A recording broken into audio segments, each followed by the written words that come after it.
தேவர் நடிக்கிறார்ல, அது தேவரா? இஸ்லாமியர் தயாரிப்பாளர் இல்லைன்னு நினைக்கிறேன். இல்ல இல்ல. இயக்குனர் தேவரா? இல்ல.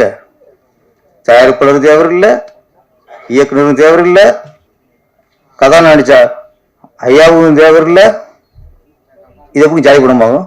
மியூசிக் டைரக்டர் இசைஞானி இளையராஜா, அவர் எல்லாத்துக்கும் பொதுவானவர்.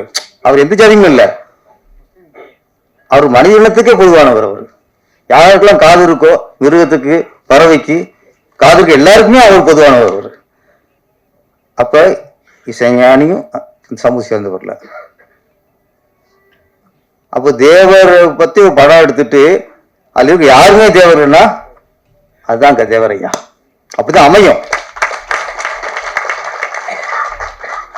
தேவரையா உண்மையிலேயே அவங்க ஜாதி மேல பற்றுள்ளவர், அந்த ஜாதி மேல வெறி உள்ளவர்னா இங்க தயாரிப்பாளர், இயக்குனர், நடிகர் எல்லாருமே அது ஜாதி அமைஞ்சிருப்பாங்க.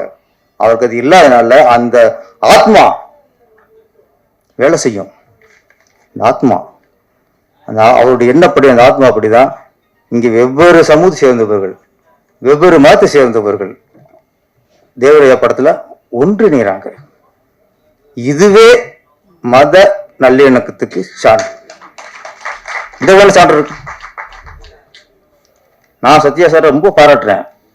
ஒரு தயாரிப்பாளர் அவருக்கு ஒரு ஜாதி பேர் இருந்தா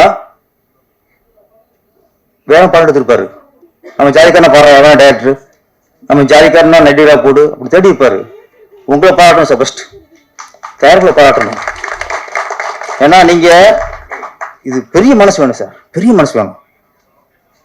ஒரு பொதுவா இப்போ சார் சொன்னாரு ஆரோக்கியக்குமார் சார், சும்மா ஒரு லவ் ஸ்டோரி, ஒரு ஆக்ஷன் படம், ஒரு காமெடி படம், ஒரு காதல் படம் அப்படிங்கும்போது அதுக்கு யாரும் பிடிச்சிருக்கலாம், இருக்கலாம், யாரும் டேரக்டரா இருக்கலாம்.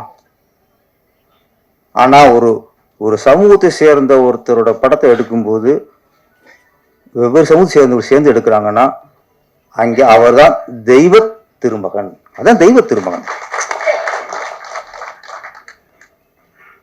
இதுல காட்டுவாங்க. நான் சொல்ற